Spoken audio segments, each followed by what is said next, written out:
चला दर्पण न्यूज.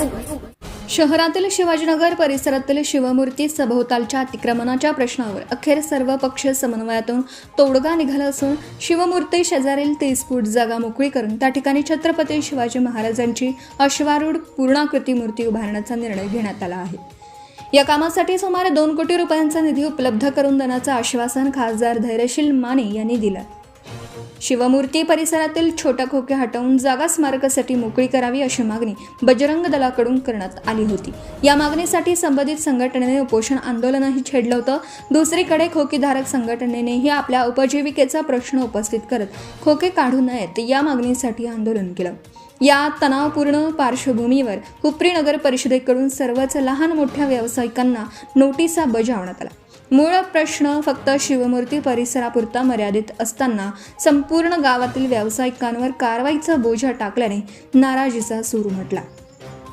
तोडगा काढण्यासाठी पुढाकार. या वादावर कायमस्वरूपी तोडगा काढण्यासाठी शिवसेनेचे तालुका प्रमुख अजित सुतार, माजी सरपंच दौलतराव पाटील, सुभाषराव कागले, माजी नगरसेवक रफिक मुल्ला आणि सामाजिक कार्यकर्ते अशोकराव खाडे यांनी पुढाकार घेतला.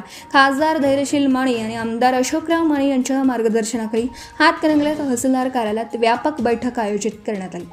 दोनही बाजूंनी मांडणी. या बैठकीत खोकीधारक व गाळेधारकांच्या वतीने अजित सुतार यांनी भूमिका स्पष्ट केली, तर बजरंग दलाच्या वतीने सागर मेथे यांनी आपली बाजू मांडली. दोनही बाजूंचे मुद्दे ऐकून घेत खासदारांनी समन्वयाचा मार्ग स्वीकारत सुवर्ण मध्य काढला. काय ठरलं तर शिवमूर्ती शेजारील 30 फूट परिसर अतिक्रमण मुक्त करून मोकळी जागा राखीव ठेवली जाणार. विद्यमान अर्थपुतळा हटवून त्या ठिकाणी अश्वारूढ पूर्णाकृती शिवमूर्ती उभारली जाणार आहे.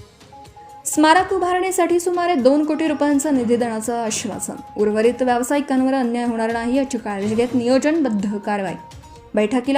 या बैठकीला हातकणंगलेचे तहसीलदार बेलेकर, अपर तहसीलदार खिलारे, हुपरीचे नगराध्यक्ष माळगे, उपनगराध्यक्ष प्रकाश रणदिवे, पोलीस निरीक्षक सत्यवान हाके, मुख्याधिकारी अजय नरळे तसेच सर्व नगरसेवक आणि संबंधित पक्षांचे प्रतिनिधी उपस्थित होते.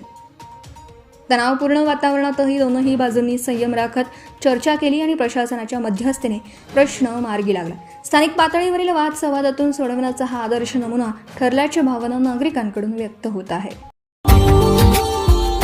Subscribe now and press the bell icon. Never miss an update.